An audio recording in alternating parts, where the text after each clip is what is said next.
네, 안녕하세요. 네.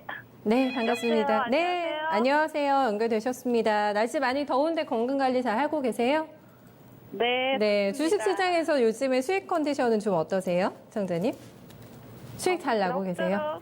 네. 네, 어떤 종목 오늘 궁금하실까요? 네, 저기 네. 올릭스요. 네, 매수가 비중 어떻게 되세요? 저기 49,665원에 네. 32%인데요. 네, 제가 바이오를 안 하다가 네. 들어간 지 제가 조금 늦게 들어간 것 같아요. 지난주에 사셨어요, 청자님? 이거? 아니요, 한 네. 2주 전에 2주 전, 이제 네. 미리 조금 이제 바이오를 안 보다가 네. 근데 이제 움직이기 시작할 때쯤 볼라니까 뭐 오스코텍이나 에플로 레이비올을 많이 올라가고 나서 제가 그래도 네. 좀 들어올라간 거 올릭스를 잡았거든요. 회사 내용도 괜찮고 해서. 공부하셨군요. 예. 네, 들어갔는데 제가 가격에서 조금 한 5만 원 넘게 올라가다가 네. 저기 휴재비 지분을 매도했잖아요. 네네. 그러면서 이제 어제 또 뭐 SK 바이오팜 오늘 상장한다고 그래가지고 좀 많이 빠졌는데 네. 제가 이 종목을 선택한 이유가 유상 증자 확률도 좀 낮은 것 같고 예 그래서 제가 이 종목을 선택하긴 했는데 제가 했는데 1차 네, 1차 목표를 딴 종목들은 보면은 다 정고점을 제가 보던 종목들이 정고점 올라갔다가 좀 밀리는 경향이 있는데 이 네. 종목은 제가 1차적으로는 한 6만 원 보고 2차적으로 한 7만 원 보고 가는데 네. 제 생각이 어떤지 전문가님들 생각도 한번 네. 들어보고 싶어서 네. 네, 전화 드렸어요. 잘 주셨습니다. 제가 넌지시 좀 넘겨 짚으면은 굉장히 고수신 것 같아요. 그리고 이게 분명히 오게 티 같습니다. 네, 올릭스가 네, 시청자님 생각하신 그 가격대로 올라올 수 있는지 좀 높게 들어갔나라는 고민도 하시는 것 같아가지고 그거 한번 좀 봐드릴게요. 네네. 네, 감사합니다. 바이오주를 안 하면 안 될 것 같다. 그래서 공부해서 잡으신 종목인 것 같아요, 이감우 전문가님. 네, 말씀해주신 대로 그 휴재권과 관련해서 악재도 조금 있었고, 약간 임상도 뭐 지연되고 있다, 이래서 빠지는 건지, 고점에서 흔들리고 있는 이유가 어디에 있을까요, 올릭스? 이게 이제 포인트를 잘 잡으셔야 되는데, 네. 사실 바이오 같은 경우에는 이제 사실 실적 기반으로 올라가는 회사들은 많지 않아요. 그러니까 모멘텀, 어떤 미래 성장성을 보고 들어가셔야 되기 때문에 이 어떤 모멘텀인지는 정확히 알고 가셔야 되거든요. 네. 시청자님, 네. 올릭스 포인트가 뭐예요? 저기 R&A 기술 네. 거기 핵산 기술로 간에 대한 그런 거 제가 깊게는 어려워서. 안 알지만 겉으로만 네. 아는 게 그 R&A 기술이 유일하다고 들었고요. 예. 네. 그리고 네. 또 뭐 방방 변성이나 뭐 그건 네. 부차적인 문제고 제가 네. 보는 거는 R&A 기술 네. 플랫폼 그 기술을 보고 들어갔고 그래서 작년에도 이렇게 2018년도에 상장했잖아요. 이 회사가. 네. 그러면서 제가 이 회사의 주가 흐름을 계속 보고는 있어요. 매일매일. 예. 뭐 다른 그래서 제가 처음에는 ABA 바이오를 잡으려고 했다가 놓쳐가지고 예. 지금 늦게 들어간 게 올릭스인데 올릭스 이 회사도 제가 봤을 때는 괜찮은 회사라고 생각하거든요. 예.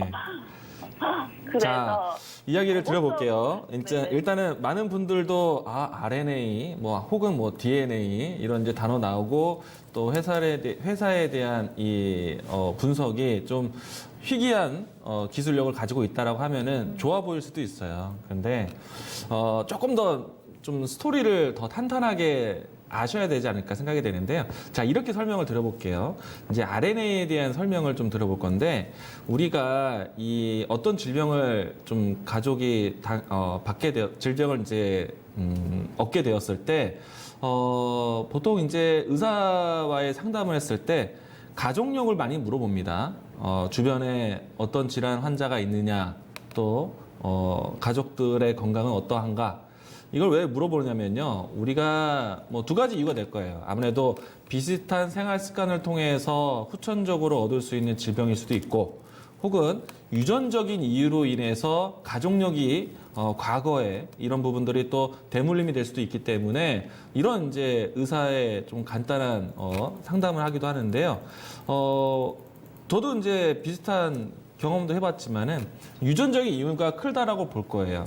그런데 그 유전적인 이유의 DNA에 대한 성분을 봤을 때요, 이 DNA에 대한 고질적인 그런 방어 능력 체제가 RNA에서 신호 체계를 주거든요. 그런데 만약에 그 신호 체제가 유전적인 이 면역에 대한 방어 기지를 RNA 기술을 통해서 신호 전달을 혹은 우회해서 치료에 대한 여러 가지 장기 활동, 이제 세포의 활동에 대한 부분들을 우회해서 신호를 다르게 준다면, 그러면은 질병에 대해서 면역력에 대한 부분들에 힘을 쏟기보다는, 그러니까 질병에 대한 조금 이제 뭔가 신호 전달을 다르게 준다라면은 질병 체계에 대한 내 몸의 변화가 다르지 않을까라는 연상에서 RNA 이제 공부가 된 것이거든요. 그런 이제 편집 기술이라든지 RNA에 대한 여러 가지 이 신호 전달 체계에 대한 플랫폼, 기술 전달을 어떻게 신호를 바꿀 수 있을까? 그런 플랫폼 연구를 한다고 해서 올릭스가 관심을 받게 된 것이거든요. 물론 이제 미래의 의학 기술이라고 생각이 되는데, 이런 이제 RNA 기술과 혹은 이제 미생물 기술이라든지 다양한 기술들이 이제 앞으로 온다라면은 이런 기업들이 당연히 기술 수출부터 해서 관심을 많이 받게 될 거예요. 그리고 실질적으로 RNA 연구에 대한 부분들이 진행되고 있기 때문에 올릭스라는 이 기술 회사가 관심을 받고 있는 것일 거고요. 그런 이제 내용으로 이제 이 종목을 스토리를 잡으셔야 됩니다. 제가 간단하게 설명을 드리긴 했지만은, 저는 이제 올릭스라는 기업의 이 능력에 대해서, 기술 방향에 대해서 긍정적으로 보고 있어요. 그래서, 이런 포인트를 가지고 있다라면 어느 시점에서 이 기술에 관련된 과정의 뉴스가 나온다라면은 주가에 크게 도움이 될 텐데, 그것을 제외하고 본다라면 올릭스는 사실은 아직 어떤 모멘텀에 어떤 이제 그 특정한 실적에 기반될 수 있는 뉴스는 없어요. 그냥 기대감으로 해서 투자를 해야 된다는 거죠. 그러면 주가의 향방도 어느 시점에서 올라갈 수 있다라고 말하기가 어려운 거예요. 그러면 그 이전까지는 이 종목을 어떻게 움직이느냐? 전체적인 바이오 시장에 대한 동향에 따라서 움직일 가능성이 크다. 사실 올릭스가 최근에 오름세가 좋았던 이유는 앞에서 이야기 드린 것처럼 오스코텍 이야기를 하시긴 하셨지만은 사실은 오스코텍이 아니라 알테오젠이라든지 앱클론이라든지 제넥신이라든지 사실 파이프라인, 생산 라인을 실적을 올릴 수 있는 라인은 없지만 기술에 대한 잠재력을 가지고 앞으로 시장을 기대할 수 있는 그런 기업들이 최근에 오름세를 잘 갔기 때문에 올릭패스도 같이 동반 상승을 했다라고 봐요. 또 여기서 부연 설명을 더 한다라면은 코로나 치료제에서 RNA 이 기술을 접목한다라면 이런 이제 이야기들이 흘러나오면서 올릭스가 주목을 좀 받기 시작을 했습니다. 요렇게 돼서 최근에 주가가 올라온 거예요. 그래서 지금은 이제 주가를 좀 차트적이라든지 바이오 산업 동향으로 봤을 때는 적어도 저점은 확인했다. 이번에 코로나 사태로 인해서 가격적으로 했을 때 32,000원권에서 저점은 확인했다. 라는 생각이고요. 반등을 한다라면은 이제는 좀 하락 추이를 멈추고 이평선에 대한 수렴과 그리고 저점 라인대를 41,000원권에서 좀 지지하는 모습들, 이런 모습들을 좀 확인하고 반등을 좀 기대를 해야 되지 않을까 생각을 합니다. 그래서 지금은 이 종목에 대한 단가를 맞추기 위해서 비중을 늘리다던가 하방 지지 테스트를 경험을 해야 되거든요. 그래서 그런 이제 추가 매수는 좀 자제하시고요. 그리고 만약에 이제 주가에 대해서 투자에 대한 모멘텀, 제가 얘기 들었던 내용들로 스토리를 채운다라면은 조금은 기간적인, 시간적인 기회를 드리면서 보셔야 될 거예요. 어느 시점에서 올라올 수 있다라고 말하기가 좀 어렵기 때문에 좀 기간적인 투자를 해야 된다라는 것 이야기를 드리겠습니다. 그리고 반등한다라면은 상단에 있는 매물대가 55,000원 라인대, 이 라인대 존재를 하기 때문에요. 1차적인 이 매물 부담은 55,000원 기점을 두고 대응하시면 좋겠다라는 말씀 드리겠습니다. 네, 시청자님 충분한 답변이 되셨나요? 시간을 조금 드리셔야 될 것 같은데요, 올릭스. 시간이 네. 저는 이 올릭스를 네.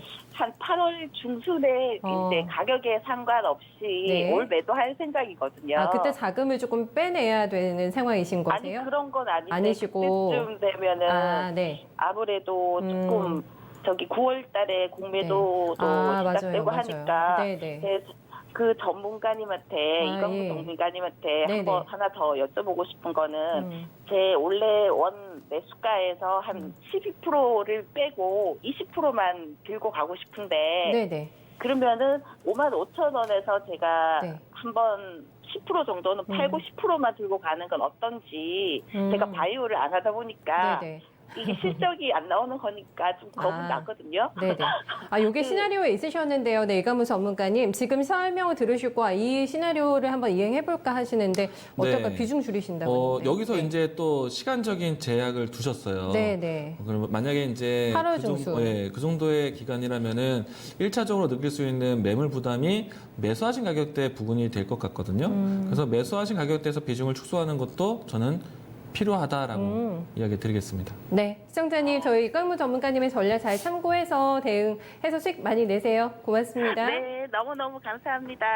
네, 올릭스입니다. 꼼꼼하게 공부하셔서 질문도 꼼꼼하게 해주시네요. 네, 올릭스 봐드렸고요.